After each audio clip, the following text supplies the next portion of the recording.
ایک دفعہ جناب اسماعیل سے گفتگو ہو رہی تھی.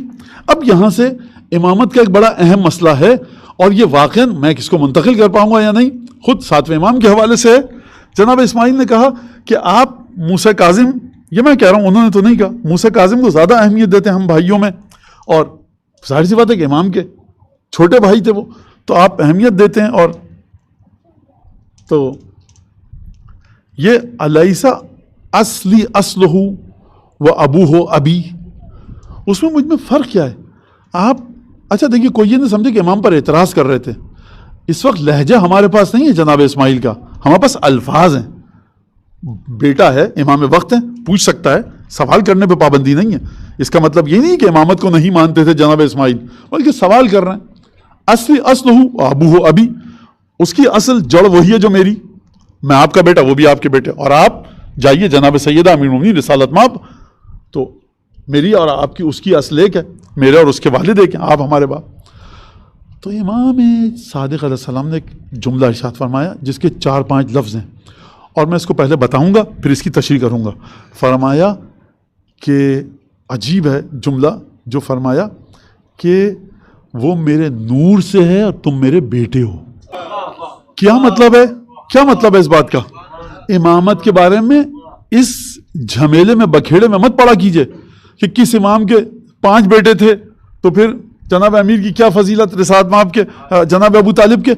نور جو منتخب توجہ کیجئے گا, جب امام معصوم کسی امام کی آغوش میں, کسی امام کے صلب میں, ہماری جو بیویاں شہزادیاں ہیں ان ماؤں کی آغوش میں جب امام آتا ہے تو ولادت سے پہلے خداوند تبارک و تعالیٰ تیاری کرتا ہے کہ نور, ورنہ ظاہری لحاظ سے دیکھا جائے تو ولدیت کے خانے میں جو مورخین نے لکھا, اسماعیل ابن جعفر کون؟ ان کے والد جعفر صادق, ان کے والد محمد باقر, ان کے والد زین العابدین. تو جناب اسماعیل کا شجر نسب بھی وہی ہے جو امام موسیٰ کاظم کا. لیکن ایک باپ ہونے کا مطلب یہ نہیں ہے کہ نور بھی یکساں ہو. خوب اس بات کو سمجھیے گا اچھی طرح سے. آپ کے سامنے جناب ابو الفضل عباس کی مثال ہے, آپ کے سامنے جناب امیر المومنین کی مثال ہے, پھر جعفر طیار, 2 بھائی ویسے ہیں تو 2 بھائی ایسے ہیں. آپ کے سامنے جناب حمزہ کی مثال ہے, آپ کے سامنے جناب ابو طالب, جناب حمزہ اور جناب عبداللہ.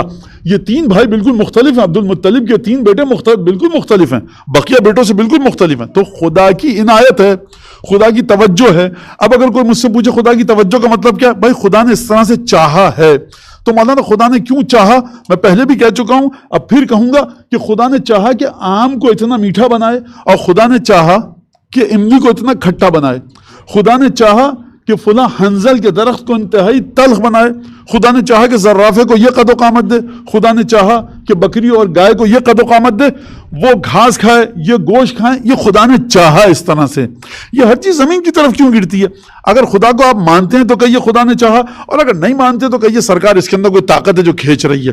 تو اس بات کو آپ کو سمجھنا پڑے گا کہ کائنات ہمیشہ آپ کو دیے ہوئے ملٹیپل چوائس کے ذریعے نہیں چلتی کہ جہاں 4 یا 5 میں سے آپ ایک پر ٹک لگا سکیں. کائنات آپ کے ہاتھ اور پیر بھی کبھی کبھی باندھ دیتی ہے. ورنہ ہمارے مذہب میں تو جبر نہیں ہے. کس نے کہا نہیں ہے جبر؟ میاں یہ سب باتیں مت, جبر ہے اور بڑے اچھے طرح سے ہے. چن لیجیے اپنی مرضی کا قبلہ, چن لیجیے اپنی مرضی کا امام, نکال دیجیے. خاتون جا رہی ہیں پنجتن میں موبائل میں, نکال دیجیے خاتون کو. بھئی خاتون کی ضرورت نہیں ہے, 4 ہیں تو کافی ہیں. ہے جبر, کیا کر لیں, کس سے لڑیں گے؟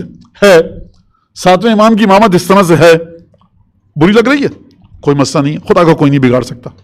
چلیے ابھی اس آیت کی طرف جو سورہ توبہ کی 32ویں آیت, یریدون ان یطفئوا نور اللہ بافواہہم ویأبی اللہ الا ان یتم نورہ ولو کرہ الکافرون. یہ خدا کا نور ہے سرکار, آپ سے اس کا کوئی تعلق نہیں ہے, مجھ سے کوئی تعلق نہیں. خدا چاہ رہا ہے کہ اس نور کو پائے تکمیل تک پہنچا کر دم رہے گا. ایک طرف ارادہ خدا ہے, ایک طرف ہے ذات موسیٰ کاظم. ہم اور آپ کہاں پر ہیں؟ اس نور کے سامنے سر جھکائیے, اس کے قدموں کو چومیے, اس کی چوکھٹ پہ جا کر سر جھکائیے.